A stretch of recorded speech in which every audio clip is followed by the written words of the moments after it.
Sobat Maestro, sesaat lagi kita akan bersama-sama mengikuti ibadah raya bersama Gereja Bethany Fresh Anointing. Selamat mendengarkan.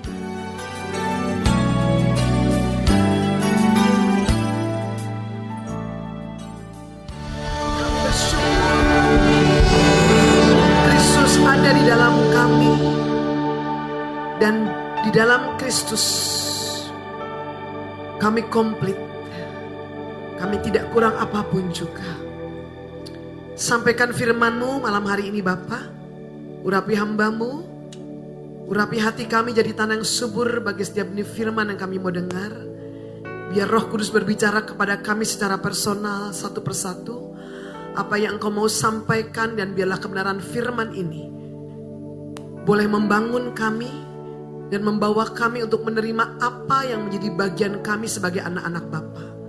Hamba menyerahkan seluruh jemaat-Mu kepada firman kasih karunia yang sanggup membawa kehidupan mereka from glory to glory, dan firman kehidupan yang sanggup membuat mereka menerima semua bagian surgawi yang Bapa telah sediakan. Kami siap Bapa, urapi hamba-Mu di dalam nama Tuhan Yesus.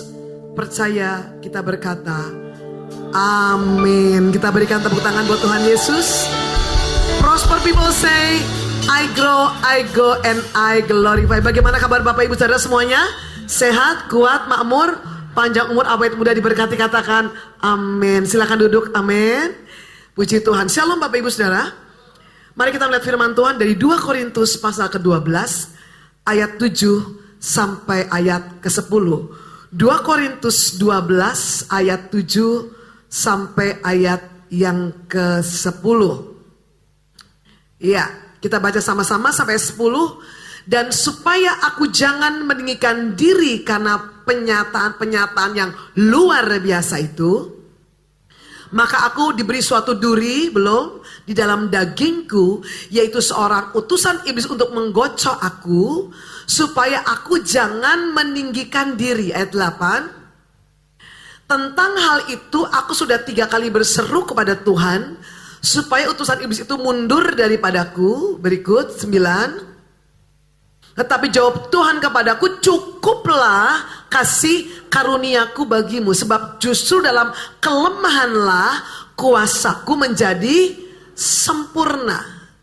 Sebab itu terlebih suka aku bermegah atas kelemahanku, supaya kuasa Kristus turun menaungi aku. Ayat 10 Bapak Ibu baca sama-sama. Karena itu aku senang dan rela di dalam kelemahan, di dalam siksaan, di dalam kesukaran, di dalam penganiayaan dan kesesakan. Oleh karena Kristus, bukan karena dosa ya. Sebab jika aku lemah maka aku sore hari ini saya akan men-sharekan kepada Bapak Ibu Saudara bagaimana kita hidup dengan rasa cukup. Katakan amin. Bapak Ibu Saudara, kita lihat ayat 7. Rasul Paulus dengan jelas menyampaikan kepada kita dengan jujur apa yang dia alami. Ayat 7. Bahwa sebagai seorang hamba Tuhan yang menerima penyataan-penyataan yang luar biasa. Perhatikan ya. Dia menerima penyataan-penyataan yang luar biasa. Penyataan seperti apa Bu? Baca dari ayat-ayat di atasnya. Di ayat-ayat di atasnya Paulus menceritakan tentang seseorang yang mengalami penyataan Allah, yang mengalami mukjizat, bagaimana dia naik ke surga, turun lagi Bapak Ibu Saudara. Mengalami pengalaman ilahi, pengalaman rohani yang luar biasa. Jadi kalau zaman sekarang ada hamba Tuhan kesaksian naik turun surga, itu nggak aneh, zaman dulu udah ada. Paulus namanya, katakan amin. Tetapi Bapak Ibu Saudara perhatikan, sebagai rasul yang luar biasa, yang mengalami penyataan-penyataan ilahi yang supranatural. Ingat, tidak semua orang mengalami seperti ini. Paulus tidak menjadikan pengalaman ilahinya itu sebuah kebanggaan atau sumber kesombongan dia. Dia tidak merasa dirinya paling hebat, paling luar biasa. Padahal kalau kita tahu bahwa 2/3 kitab Injil yang menuliskan adalah Rasul Paulus. Siapa yang menerjemahkan, siapa yang menjabarkan pengajaran Tuhan Yesus? Rasul Paulus, Bapak Ibu Saudara. Padahal Rasul Paulus itu bukan rasul secara langsung, ingat. Dia rasul yang satu-satunya rasul yang tidak mengalami perjumpaan langsung dengan Yesus secara fisik. Ya. Tetapi kepada seorang rasul yang sangat istimewa, luar biasa, yang sampai hari ini surat-suratnya itu menjadi penuntun bagi gereja Tuhan. Tuhan mengizinkan ada yang dikatakan duri di dalam dagingnya Paulus. Ya Bapak Ibu Saudara. Nah, ahli-ahli Alkitab menafsirkan duri di dalam daging ini berbagai macam. Saya juga membaca beberapa tafsiran. Ada yang menafsirkan ini sebagai sebuah penyakit. Ada yang menafsirkan ini sebagai orang-orang yang menyerang Paulus di dalam pelayanannya, Bapak Ibu Saudara. Ya. Tetapi Paulus tidak melihat itu sebagai sebuah serangan kepada dirinya, perhatikan. Tetapi cara Tuhan supaya aku jangan meninggikan diri, perhatikan. Ya. Orang selevel Paulus saja memiliki kerendahan hati yang luar biasa. Paulus dengan jujur menyatakan bahwa dia mengalami kelemahan, dia memiliki kelemahan. Seorang hamba Tuhan yang sehat secara mental, dia tidak akan takut untuk mengakui kekurangan yang dia miliki. Paulus ayat 8, coba kita lihat, dengan jelas dia bisa berkata, dia sudah 3 kali dia minta sama Tuhan, Tuhan tolong supaya duri dalam daging utusan iblis ini mundur daripadaku, kelemahan ini dibuang. Tapi ayat 9 coba kita lihat, Tuhan berkata apa? Cukuplah kasih karuniaku bagimu. Perhatikan garis bawahi kata cukuplah. Ketika ada kelemahan, ya, ketika ada kelemahan, Paulus berdoa minta kasih karunia supaya itu dilepaskan. Tapi jawab Tuhan apa? Cukuplah kasih karuniaku bagimu. Akhirnya Paulus mengerti bahwa dalam kelemahannya itulah tempat, itulah sahabat untuk kasih karunia Allah datang. Paulus punya kekurangan. Tetapi Tuhan berkata, kekuranganmu itu adalah tempat, space untuk kasih karunia turun. Sehingga ketika tempat itu diisi oleh kasih karunia, Tuhan berkata, cukuplah Paulus, cukuplah kasih karuniamu bagimu, sebab justru dalam kelemahanlah kuasaku menjadi sempurna. Lewat ayat 7, 8, 9, apakah Paulus menjadi berkekurangan? Tidak. Dia menjadi komplit di dalam Kristus. Dalam kelemahan dia, ada tempat buat karya Tuhan. Pak, Bu, manusia itu memang diciptakan punya kelemahan. Ya. Tidak ada manusia tidak punya kelemahan. Betul ya? Setuju ya? Paulus saja punya kok, masa kita nggak ngaku kita? Kita punya kelemahan. Kita sempurna itu hanya karena Kristus. Maka definisi kasih karunia Allah, aku sehat karena Kristus, aku menang karena Kristus, aku sukses karena Kristus. Di luar itu kesombongan. Setiap kita memiliki kelemahan. Paulus berkata sebab itu terlebih suka aku bermegah atas kelemahanku supaya kuasa Kristus turut menaungi aku. Pak, Bu, kalau kita ini nggak punya kekurangan, saya percaya kita nggak butuh Tuhan. Kalau Anda nggak punya kekurangan, Anda nggak perlu ke gereja hari ini. Justru karena kita perlu Tuhan, kita di tempat ini, katakan amin. Ayat 10, Paulus berkata, kita lihat, karena itu aku senang dan rela di dalam kelemahan, di dalam siksaan, di dalam kesukaran, di dalam penganiayaan, kesesakan, oleh karena Kristus. Perhatikan, bukan karena dosa ya. Kalau karena dosa, obatnya cuma satu, bertobat, selesai. Artinya Tuhan mengizinkan tidak semua hal di dalam hidup kita itu terpenuhi. Tidak semua hal itu berjalan seperti yang kita harapkan, betul ya? Tidak semua hal berjalan dengan yang terbaik. Belum tentu Bapak Ibu Saudara. Tetapi jangan khawatir dengan itu. It's okay untuk gak okay. Karena ketika kita gak okay, itulah tempat di mana kasih karunia itu ada. Dikatakan sebab jika aku lemah, maka aku, keren banget ya. Luar biasa Bapak Ibu ya. Paulus tidak melihat kelemahannya sebagai sesuatu yang perlu dia ratapi, tapi dia bermegah di dalam kelemahannya karena Kristus kan dia berkata, jika aku lemah, maka aku kuat. Nah, kita tahu Paulus mengakhiri pertandingan imannya dengan kuat. Setia sampai akhir. Finishing well, finishing strong in God. Kenapa? Ketika dia lemah, dia kuat di dalam Tuhan. Hari ini kita tidak bisa menampik bahwa hidup kita itu penuh dengan keterbatasan. Betul apa betul? Iya kan? Hidup itu penuh keterbatasan. Ada lagunya kan, ku ingin hidup 1000 tahun lagi. Itu cuma lagu pujangga. Ada yang bisa hidup 1000 tahun lagi? Nggak ada. Ya, itu menunjukkan hidup manusia itu terbatas. Ya. Musa berkata hidup manusia berapa? Jangan ditambahin 80, 70 aja. Hidup manusia berapa? 70. Selebihnya bonus Bapak Ibu Saudara. Jadi kalau Musa minta 70, itu memang manusia perjanjian lama. Di dalam Kristus kita bisa minta. Karena firman Allah berkata, Tuhan akan memuaskan kita dengan Tuhan akan memuaskan hasrat kita dengan kebaikannya. Tetapi Anda harus diterangi oleh kebenaran firman untuk mengetahui kehendak Allah bagi Anda. Pujangga bisa berkata, aku ingin hidup 1000 tahun lagi. Tapi kenyataannya nggak ada ya. Betul nggak Bapak Ibu? Tapi kalau kita pikir-pikir, kalau manusia ini hidupnya kayak zaman dulu, zamannya Adam, 1000 tahun Bapak Ibu Saudara. Saya mau katakan dunia ini penuh, betul apa betul? Dunia ini penuh ya. Mau sekarang aja udah berapa miliar, betul nggak manusia kan? Kalau manusia itu tidak ada regenerasi, Bapak Ibu Saudara, dunia ini terlalu penuh. Ya. Nah, Bapak Ibu Saudara, maka kenapa kalau Anda secara kritis menyikapi, karena saya suka nemenin anak saya nonton film gitu Bapak Ibu Saudara ya. Muncul tokoh-tokoh superhero, betul nggak? Dari Anda kecil dulu ada tokoh superhero kan? Ada Superman, ada Batman, betul nggak? Ada Wonder Woman, betul nggak Bapak Ibu? Masa Anda pura-pura nggak tahu? Saya ketemu Anda di bioskop kemarin kok. Ya, ada yang DC komik, ada yang Avenger, ada Thor, ada Iron Man, ada Captain Amerika. Kok Ibu tahu? Karena saya namanya anak saya nonton. Kita orang tua perlu gaul juga, perlu tahu apa yang mereka tonton, supaya kita bisa kita tuh nggak boleh main larang sama mereka. Jadi waktu 2 minggu lalu saya temenin anak saya nonton Thor. Ya, selesai nonton kami diskusi. Gimana Dek tadi filmnya?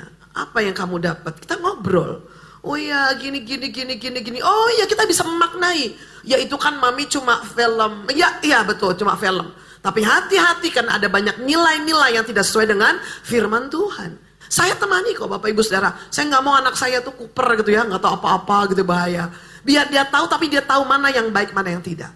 Nah Bapak Ibu Saudara, kenapa muncul tokoh-tokoh super? Sebenarnya adalah bentuk daripada perlawanan manusia terhadap keterbatasan. Betul apa betul nggak? Iya kan? Ada nggak sih manusia superhero yang bisa nempel di dinding itu? Saya ingat waktu revival kecil, waktu itu tinggal di Mekarwangi, tempat tidurnya itu bertingkat. Dia tidurnya di atas. Satu waktu dia jatuh. Kamu ingat gak? Oh gak ingat ya? Dia jatuh dari tempat tidur itu. Kenapa? Dia praktekin jadi Spiderman. Ya Bapak Ibu Saudara. Saya melihat bahwa tokoh-tokoh superhero itu adalah bentuk daripada pemberontakan manusia untuk mengatasi keterbatasannya. Ada gak manusia bisa terbang? Gak ada. Ya, naik pesawat itu betul. Maksud saya terbang tanpa pesawat ada nggak? Nggak ada, adanya cuma di film. Tapi kalau kita renungkan, tokoh superhero seperti Superman, ada kekurangannya nggak? Ada, ya kan? Contohnya, pakai celana dalam di luar. Bapak Ibu Saudara, lebih baik Anda pakai celana dalam di dalam. Dia dulu pakai kostum yang lama, celana dalamnya masih di luar. Coba lihat Superman. Itu orang tua kandungnya nggak ada, dia dibesarkan oleh orang tua angkat, betul, ya. Terus siapa lagi? Batman, itu orang yang broken home, ya kan? Wonder Woman, nggak tahu siapa ayahnya, betul nggak Bapak Ibu? Aquaman ditolak di bumi, ditolak di air, gitu kan? Ya, jadi tetapi karena yang menciptakan cerita itu adalah manusia biasa. Kembali lagi ternyata tokoh-tokoh superhero itu tetap punya kelemahan. Betul apa betul? Betul apa betul? Nah, jadi ini menunjukkan kepada kita bahwa memang hidup itu Tuhan buat kita itu ada kekurangan. Ya, hidup itu ada keterbatasan. Mari sore hari ini saya berdoa supaya Roh Kudus membuka hati dan pikiran Anda, supaya Anda bisa hidup di dalam kecukupan akan kasih karunia Allah. Katakan amin. Nah, rasa cukup tiap orang itu berbeda-beda loh Bapak Ibu. Katakan amin. Rasa cukup tiap orang itu berbeda-beda loh. Ada orang potong rambut di bawah pohon rindang cukup gitu loh. Ya, ada orang potong rambut harus harga 300.000 baru percaya diri. Nah, itu tergantung orangnya. Tapi kalau orang ganteng mau potong rambut dimanapun tetap ganteng. Itu masalahnya, betul nggak? Betul apa betul? Iya, tapi entahlah mungkin kalau potong rambutnya 300.000 rasanya lebih pede gitu loh. Ya, nah, tetapi Bapak Ibu Saudara, kalau kita sebagai manusia, sebagai anak Allah tidak punya rasa cukup, itu berbahaya. Saya kasih contoh. Iblis itu nggak merasa cukup dengan apa? Dengan statusnya sebagai malaikat pemuji penyembah. Padahal dia sudah diciptakan begitu istimewa, begitu indah, begitu luar biasa, memimpin malaikat memuji menyembah Allah. Tapi dia tidak merasa cukup, sehingga dia ingin bahwa pujian yang harusnya diberikan kepada Allah itu diperuntukkan kepada dia. Itu awal mula iblis, Lucifer, jatuh di dalam dosa. Adam dan Hawa menjadi sebuah contoh. Bapak Ibu Saudara, cuma satu pohon yang tidak boleh dimakan buahnya, betul nggak? Pohon apa? Pohon pengetahuan yang baik dan yang jahat, betul nggak? Semua pohon yang ada, buah, maksudnya bukan pohon, semua buah pohon yang ada di Taman Eden boleh dimakan. Coba, pohon rambutan, pohon duren, pohon mengkudu, pohon belimbing, pohon apa lagi? Pohon mangga, pohon ceri, pohon apa? Ada berapa macam pohon? Ribuan. Kurangkah? Hanya karena satu pohon ini, Adam dan Hawa merasa tidak cukup. Lalu dia menerima benih pikiran iblis. Ini kenapa dia rasa cukup? Gak cukup. Karena dia menerima benih pikiran iblis yang berkata, kalau kamu makan buah ini, buah pohon itu, kamu akan seperti Allah. Wow. Hawa melihat, wow, ada sebuah chain, kesempatan buat dia untuk bisa menjadi sama dengan Allah. Padahal dari ribuan pohon yang ada, cuma satu yang Tuhan minta, satu ini. Yang aku mau, kamu tidak memakannya. Kain merasa tidak cukup dihargai, ya kan? Kenapa persembahanku gak diterima? Pada persembahanku juga yang terbaik. Maka dia membunuh. Jadi Bapak Ibu Saudara, keberadaan rasa tidak cukup itu berbahaya buat kita. Mari kita mau belajar. Filipi 4 ayat 11. Apa yang dikatakan firman Tuhan? Filipi 4 ayat 11. Filipi 4 ayat yang ke-11. Kukatakan ini bukanlah karena kekurangan, sebab aku telah belajar mencukupkan diri dalam segala. Yang tahu ukuran cukup buat kita itu siapa Bapak Ibu? Sebentar. Yang pertama Tuhan. Yang pertama tahu itu cukup buat kita, itu Tuhan. Maka ingat, Tuhan mengajar kita dalam doa Bapa kami apa? Berilah kepada kami pada hari ini makanan kami yang iya. Anda bisa beli makanan banyak, tapi maaf, lambung Anda punya kemampuan mengisi itu terbatas.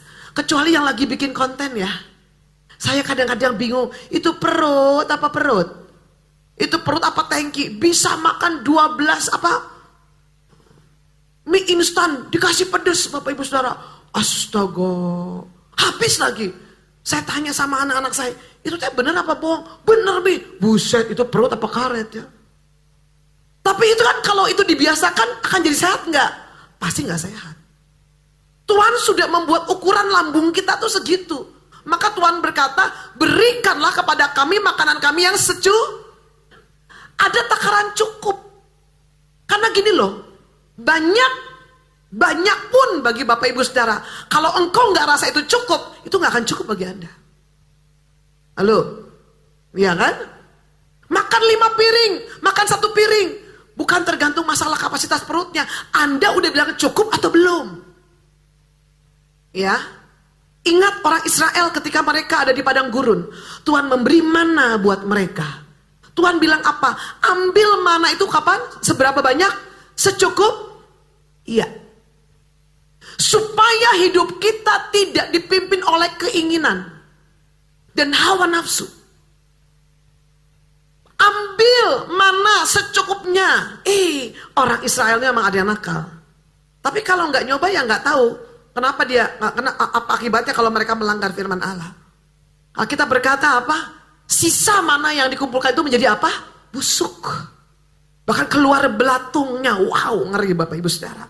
Maka Tuhan katakan cukup itu penting buat kita. Nah, Paulus memberikan sebuah pemaknaan kepada kita bahwa dia belajar mencukupkan diri dalam segala keadaan. Pak, Bu, gaji Anda sekarang berapa? Segini, Bu. Cukup apa nggak cukup? Cukup nggak cukup? Kalau cukup-cukupin, pasti cukup. Betul apa betul? Gaji UMR, halo, beli parfum 1 juta. Habis nggak uangnya? Habis lah. Minggu pertama uangnya udah habis. Masa mau ngebohan ke warung? Anak Tuhan nggak boleh begitu gaya hidupnya, betul nggak? Terus nanti sisanya makan apa, Bu? Ya mut aja tuh botol parfum. Apa kita mau seperti itu? Loh, kalau kita memang cukup dengan beli parfum yang cengsing, seceng bikin pusing, ya biarin aja. Orang yang pusing kan kita nggak pusing. Bener nggak Bapak Ibu? Kalau kita memang cukup dengan beli yang refill, ya nggak masalah. Toh orang juga nggak nanya, lu KW ya KW? Nggak nanya. Shalom. Haleluya. Belajar cukupkan diri dengan dalam segala keadaan. Nah, ini penting banget nih. Di dalam segala keadaan. Karena kalau ukurannya mengikuti keinginan kita, saya yakin tidak akan pernah cukup. Betul apa betul? Alkitab bilang, belajar cukupkan diri dengan apa yang ada. Mencukupkan diri dengan dalam segala keadaan. Belajar mencukupkan diri berarti mencukupkan diri itu harus menjadi proses belajar, melatih diri, menguasai diri supaya apa? Mencukupkan diri. Ibrani 13 ayat 5, kita lihat. Ibrani 13 ayat 5. Ya, Ibrani 13 ayat yang kelima. Janganlah kamu menjadi hamba uang. Ya, Bapak Ibu, shalom. Siapa di sini yang perlu uang? Tolong angkat tangan. Oh, haleluya. Terima kasih untuk kejujurannya. Kalau nggak angkat tangan, saya curiga Anda nih, jangan-jangan nggak jujur ya. Siapa yang perlu uang? Tolong angkat tangan. Iya, terima kasih. Kita semua perlu uang. Yang tidak boleh adalah menjadi hamba uang. Janganlah kamu menjadi hamba uang dan cukupkanlah dirimu dengan apa yang ada padamu. Seharusnya gaya hidup menyesuaikan dengan pemasukan. Betul apa betul? Jangan lebih besar pasak daripada tiang. Sesuaikan aja. Biarlah diri Anda dinilai bukan karena tampilan luar Anda, tetapi siapa diri Anda. Janganlah orang menilai Anda karena jabatan Anda, prestasi Anda, pengetahuan Anda, harta Anda. Pak, Bu, catat baik. Jabatan, prestasi, harta itu sementara. Itu titipan Tuhan. Pertanyaan saya, Anda menjabat sesuatu, Anda dihormati orang. One day Anda tidak menjabat, siapa Anda? Kalau Anda meletakkan kebanggaan Anda kepada jabatan itu, saya katakan Anda salah besar. Mari malam hari ini letakkan identitasmu di dalam identitas yang Tuhan telah berikan kepadamu. Yohanes 1 ayat 12 berkata, semua yang menerimanya diberinya kuasa untuk menjadi anak-anak Allah. Ku tak membawa apapun juga saat ku datang ke dunia. Sama-sama. Ku tinggal semua pada waktunya saat ku kembali ke surga. Harta, jabatan, semua itu cuma titipan sementara, bos. Nggak ada yang dibawa ke atas. Ya, shalom. Inilah yang kupunya. Apa itu? Jadi yang dicari apanya Bapak Ibu? Ini harta rohani. Amin ya. Shalom. Jangan lekatkan dirimu, kebanggaanmu kepada harta, jabatan. Semua itu sementara.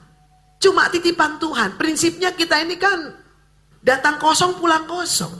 Betul nggak? Siapa yang lahir bawa pakai baju? Ayo. Ada yang lahir pakai baju? Ada yang lahir bawa mobil? Ada yang lahir pakai mahkota? Pulang ke surga juga yang dikasih pakaian itu jenazahnya. Rohnya mah enggak. Datang kosong, pulang kosong kok. Apa sih harta yang kita bisa bawa, harta kekal itu? Hati yang menyembah Tuhan. Hati yang cinta Yesus. Dikatakan, karena Allah telah berfirman, aku sekali-kali tidak akan membiarkan engkau dan aku sekali-kali tidak akan meninggalkan engkau. Ada sebuah janji penyertaan Allah kepada kita. Maka kita nggak perlu takut, Pak, Bu, maka Anda yang bisnis dengan benar, dengan jujur. Anda yang punya usaha dengan benar, dengan jujur.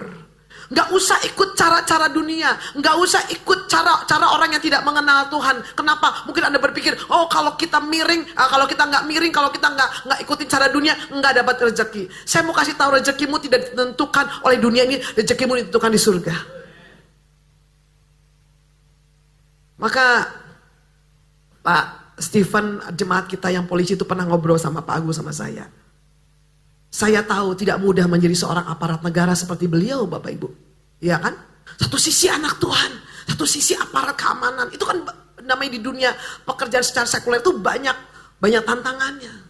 Sampai dia bilang ini, aduh Pak Agung, katanya di tengah polisi ini ada sebuah jargon. Nggak ada yang lurus cuma penggaris gitu Bapak Ibu. Nggak ada yang lurus gitu. Yang lurus itu cuma penggaris. Tapi saya mau tanya, anak Tuhan bisa hidup lurus nggak? Bisa. Bersama Tuhan. Memang tidak mudah, saya tahu. Tapi bersama Tuhan pasti bisa. Dia memampukan kita untuk hidup tidak seperti dunia ini. Maka firman Allah berkata, janganlah kamu hidup seperti dunia ini. Berubahlah oleh pembaharuan budimu. Tuhan berkata, aku sekali-kali tidak akan membiarkan engkau, aku sekali-kali tidak akan meninggalkan engkau. Berarti Tuhan janji kita tidak akan pernah kekurangan. Burung di udara saja dipelihara, terlebih Anda dan saya, katakan amin. Burung di udara tidak pernah mikir besok dia mau makan apa, dia besok mau cari makan kemana. Tapi Bapak Ibu Saudara, Bapakku di surga menyediakan semua berkat yang burung-burung itu perlukan. Terlebih Anda harus percaya bahwa Allah kita, Bapakku adalah Bapa yang bertanggung jawab. Bapa di dunia saja memikirkan apa yang terbaik buat anak-anaknya. Jauh-jauh hari sebelum anak itu mungkin sekolah, bapaknya udah mikir nanti anaknya sekolah di sini. Oh, aku harus nabung, aku harus mempersiapkan. Oh, saya mau katakan, terlebih lagi Bapamu di surga. Dia Bapa yang sangat bertanggung jawab atas setiap kehidupan Bapak, Ibu, Saudara, dan saya. Katakan amin. Nah, pertanyaannya begini dong sekarang. Bu, kalau gitu saya boleh minta nggak? Jangan-jangan saya minta dianggap rakus deh. Boleh minta apa enggak? Boleh apa enggak? Boleh dong. Kan Tuhan bilang apa? Kau beri yang ku pinta. Saat ku mencari, ku mendapatkan. Ku ketuk pintumu dan sebab kau Bapakku, Bapa yang kekal. Kita ketok pintu dibuka, kita minta Tuhan kasih. Kita cari, kita dapat. Oh, memang boleh minta kok. But nomor satu kita mau belajar. Apa batasannya permintaan kita? Jangan sampai keinginan kita itu menjadi sesuatu yang memperbudak kehidupan Anda. 1 Timotius 6 ayat yang ke-8, 9, dan 10. Kita lihat. 1 Timotius 6, 8, 9, 10. Di gereja ini Anda diajar, ya. Bagaimana kabarnya? Sehat, kuat, makmur, panjang umur. Ya, betul nggak? Diajar ini Anda, di gereja ini Anda diajar bahwa di dalam Tuhan Anda bisa mengalami kelimpahan surgawi, Anda bisa diberkati, Anda makmur di dalam Tuhan. Yes, memang itu janji Tuhan dan itulah bagian yang Bapak Ibu Saudara sebagai anak-anak Allah pasti terima. Tapi 1 Timotius 6 ayat 8, Paulus menegaskan kembali kepada suratnya kepada Timotius, dikatakan asal ada makanan dan pakaian, dikatakan apa? Ya cukup aja. Ya ini kan konteksnya zaman dulu Bapak Ibu Saudara, betul nggak? Asal ada makanan, pakaian, maksudnya gini loh, hidupnya tidak dituntun oleh keinginan gitu loh. Anda harus bisa membedakan antara keinginan dan kebutuhan, betul ya? Pakai baju itu keinginan apa kebutuhan? Ya kebutuhan lah, masa Anda nggak pakai baju? Tapi percaya dirinya kalau hanya pakai baju yang bermerek, itu namanya keinginan. Kalau pakai baju batik keris baru ya percaya diri. Gampang Bapak Ibu Saudara, beli batik di bawah di BTC ya.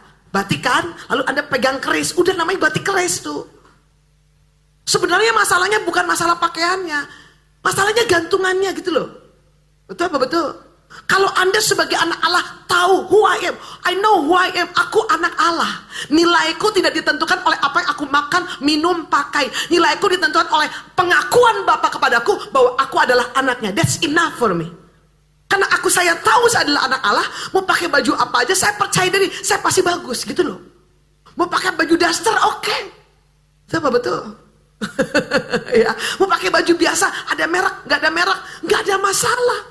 Toh Anda beli baju bermerek, mereknya taruh di luar apa di dalam? Di dalam nggak ada yang lihat. Yang lihat cuma Anda sama tokonya toh. Kalau mau lebih pede, mereknya taruh di luar. Nah, maka Paulus bilang asal ada makanan dan pakaian cukuplah. Bukan berarti Anda nggak boleh punya tabungan, bukan berarti Anda nggak boleh punya rumah, bukan berarti Anda nggak boleh punya mobil. Tapi Paulus mau berkata kepada kita, supaya hidup kita tidak didorong oleh yang namanya keinginan. Lihat ayat 9. Tetapi mereka yang apa? Tetapi mereka yang ingin kaya. Pak Bu, kaya itu bonus Tuhan. Shalom. Tidak perlu Anda kejar. Kaya itu bukan tujuan hidup. Karena kalau kaya tujuan hidup, orang bisa menghalalkan segala cara untuk kaya. Alkitab berkata, mereka yang ingin kaya, biarlah engkau kaya. Maaf, bukan karena jeripayahmu, tapi karena berkat. Loh, Anda banting tulang-tulang dibanting-banting, kerja siang malam, kalau berkat Tuhan gak menyertaimu, kamu gak akan kaya. Firman Allah berkata, berkat Tuhanlah yang menjadikan. Nah itu sudah jelas sumbernya siapa? Kalau Anda kejar Tuhan, itu bonus pasti dikasih. Supaya Anda tahu tujuan hidupmu bukan kaya, tujuan hidupmu Tuhan. Ingat, kekayaan gak kau bawa mati. Kembali kotak segi 4 kok, 1 kali 2, betul apa betul? That's it. Tetapi mereka yang ingin kaya terjatuh ke dalam pencobaan. Kenapa banyak orang tertangkap KPK? Karena istrinya kan, papi tetangga beli kulkas, kita beli kulkas lagi dong. Itu 2 pintu, beli 6 pintu papi. Tetangga sebelah gak kuat, beli 8 pintu papi.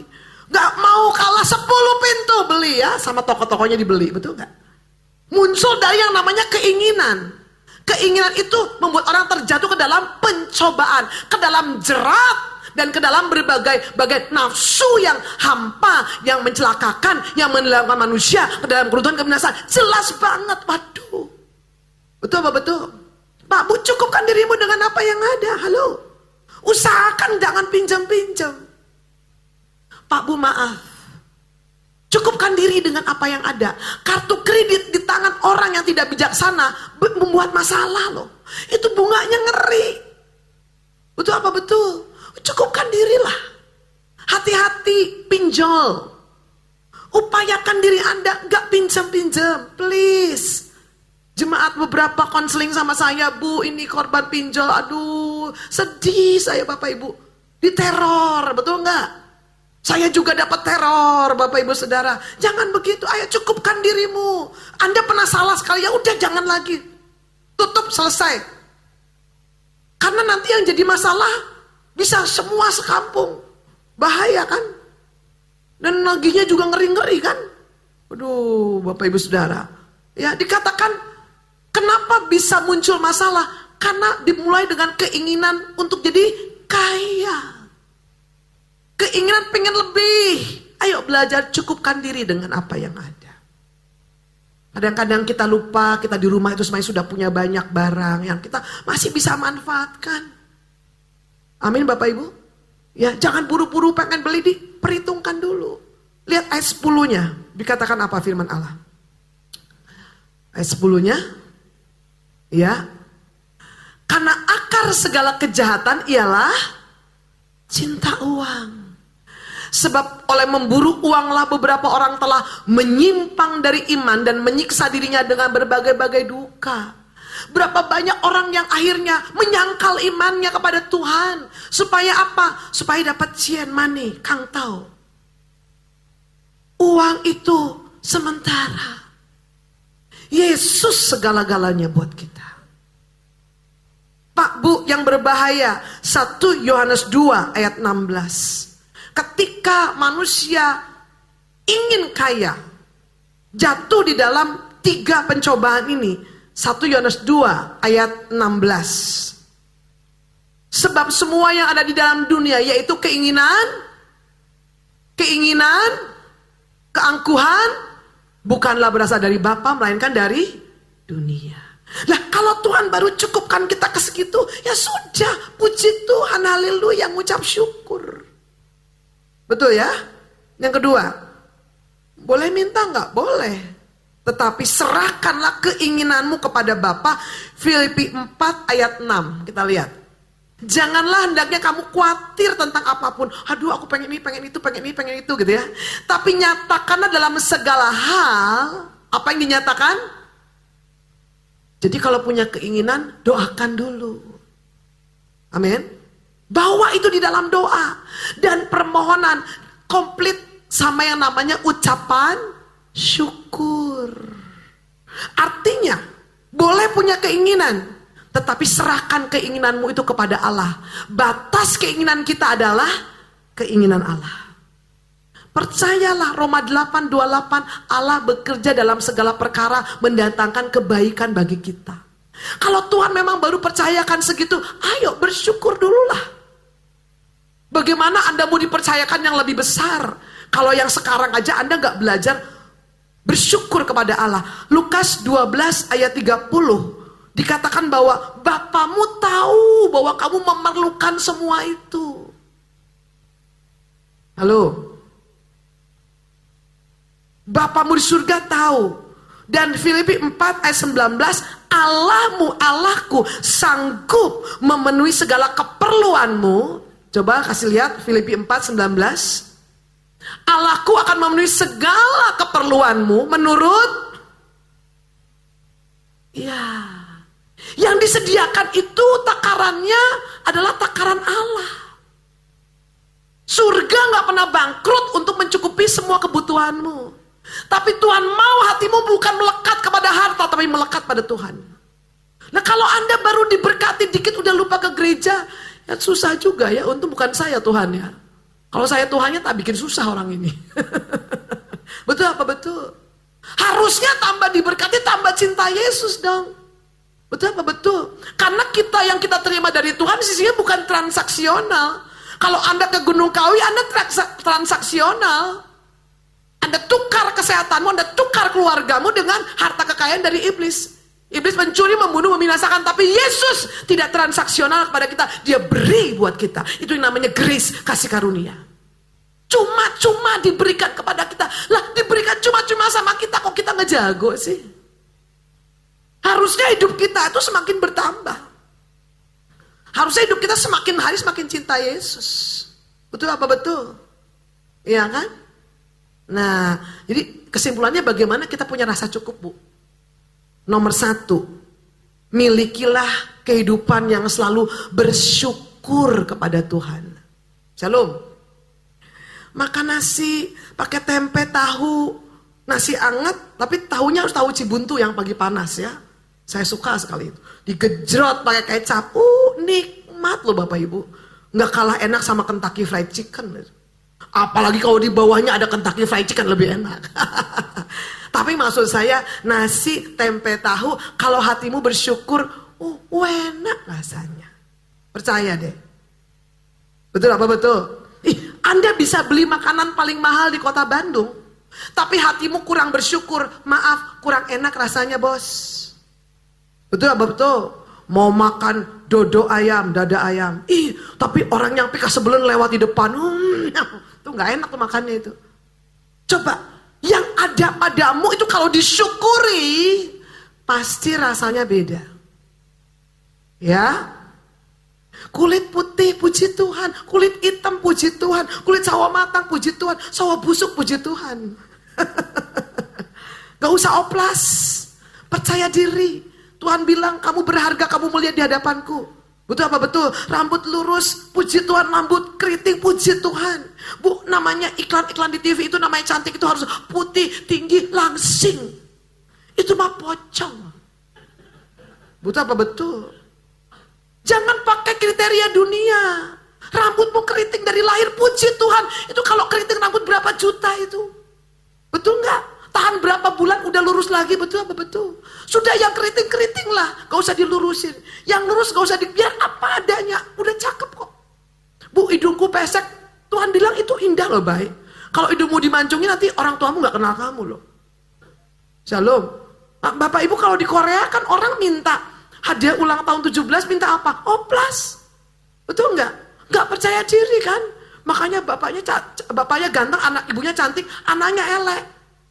Lebih bagus orang Indonesia elek sama elek lahir cantik. Nah itu luar biasa. Betul nggak? Di dalam Yesus ada harapan. Mataku sipit, bu, cantik loh itu di hadapan Tuhan. Semua Tuhan itu bikin mata tuh bagus. Ada yang sipit, ada yang belok gitu loh. Coba kalau belok semua ada pasir kan nggak enak kan, bikin sipit bagus tuh. Jadi pasir nggak cepat masuk gitu Bapak Ibu, betul nggak? Mataku belok, pengen disipitin ya jangan, apa adanya aja. Apa adanya engkau terima dengan ucapan syukur. Amin. Aku kurang tinggi ya bu, tinggal naik jojodok aja beres. Betul nggak? Kita nih kadang ya nggak bersyukur sama yang kita punya, kita ngiri sama orang punya. Padahal yang orang punya itu belum tentu bagus. Betul nggak Bapak Ibu? Identitasmu sudah jelas di dalam Tuhan. Engkau adalah anak Bapa. That's enough. Ayo belajar bersyukur. Aku sekarang sekolahnya di tempat ini bu, aku gak terima kemana-mana. Bersyukur aja dulu. Pasti Tuhan punya maksud. Saya udah cerita sama Bapak Ibu Saudara. Pak Agung tahun 85 diterima hanya di STKS kan. Aduh ngapain sekolah di STKS, kok sekolah tidak, kerja susah gitu kan singkatannya. Dan karena sekolah di STKS orang selalu tanya, sekolahnya di mana? STKS. Pasti ada pertanyaan kedua, apa itu STKS? Maka masuk ke situ dengan berat hati, dengan sambil setengah hati lah Bapak Ibu Saudara. Tetapi siapa yang tahu bahwa 30 tahun ke depan, hari ini, Tuhan ternyata punya maksud dengan Pak Agung kuliah di STKS. Ternyata orang-orang Pemkot Cimahi itu orang-orang alumni STKS. Dan bahkan Ibu Kepala Dinas satu pintu, teman sekolah, teman sekelas, satu angkatan, satu grup sama Pak Agung. Waduh, kita kadang gak bisa lihat rencana Tuhan di depan. Kita gak bersyukur. Hari ini saya sama Pak Agung bersyukur sekali. Tuhan terima kasih. Dulu kita gak ngerti rencana Tuhan. Keterima, gak diterima di sana, gak terima di sini, gak terima di sana. Keterimanya kok di sini. Kayak sekolah buangan gak ada lagi. Ternyata Tuhan punya maksud untuk yang belum kita lihat di hari depan kita. Pak, Bu, kita itu terbatas untuk lihat hari depan kita. Percayakan hidupmu kepada Tuhan. Belajar bersyukur dengan apa yang ada. Katakan amin. Yang kedua, sadari bahwa kita adalah orang-orang yang terbatas. Tuhan yang tanpa batas. Dan percaya bahwa Tuhan punya rencana yang selalu baik buat kita. Roma 11 ayat 36. Firman Allah berkata, sebab segala sesuatu. Roma 11 ayat 36. Sebab segala sesuatu adalah dari Dia. Terus oleh Dia. Dan kepada Dia. Bagi Dialah kemuliaan sampai selama. Ya sudah. Amin Ibu Bapak. Yang ketiga, bagaimana kita supaya punya rasa cukup? Belajarlah bersandar kepada kasih karunia. Jujur aja dengan kekurangan kita. It's okay untuk gak okay. Ingat, kekurangan, kelemahan itu adalah tempat untuk kasih karunia. Keterbatasan, ketidaksempurnaan kita adalah tempat untuk kasih karunia Allah. Dan yang keempat, terakhir, Kolose 2 ayat 10. Coba kita lihat Kolose 2 ayat 10. Sama-sama kita baca dengan suara keras. Kolose 2 ayat 10. Dan kamu telah dipenuhi di dalam Dia. Dialah kepala semua pemerintah dan penguasa. And you are complete in Him. Dalam bahasa Inggris dikatakan Anda complete di dalam Kristus. Artinya memiliki Yesus, memiliki segalanya. Puji Tuhan.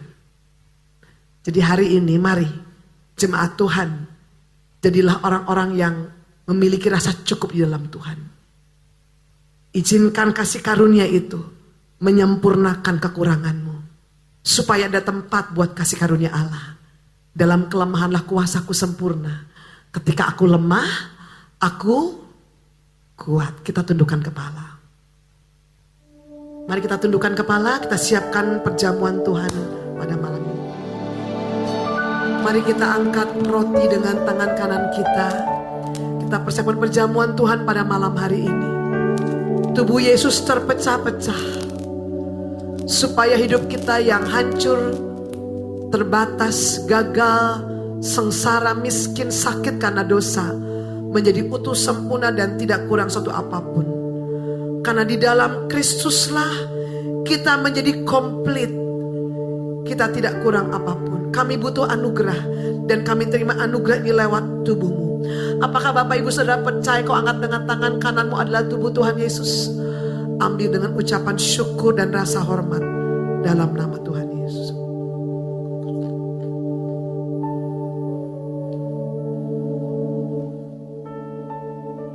Angkat cawan dengan tangan kanan Bapak Ibu Saudara.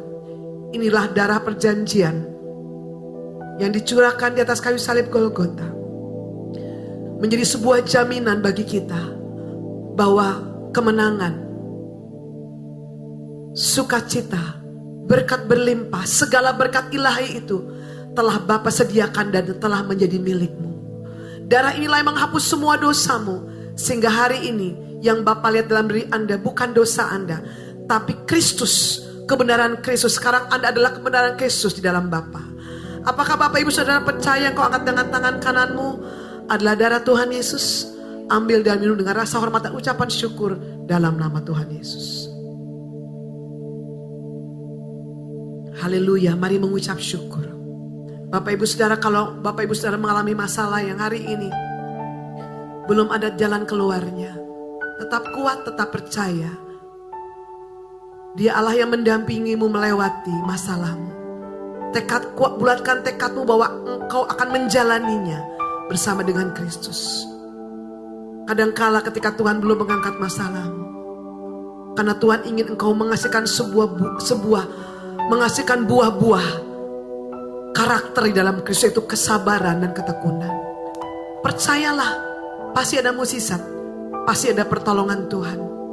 Biar dalam keterbatasanmu, kelemahanmu engkau berkata, anugerahmu cukup bagiku Tuhan. Terima kasih untuk semua yang kau percayakan bagi kami sampai hari ini. Terima kasih Tuhan. Terima kasih Yesus. Bapak Ibu katakan terima kasih. Terima kasih Yesus. Terima kasih Yesus. Firman-Mu dimeteraikan di dalam nama Tuhan Yesus.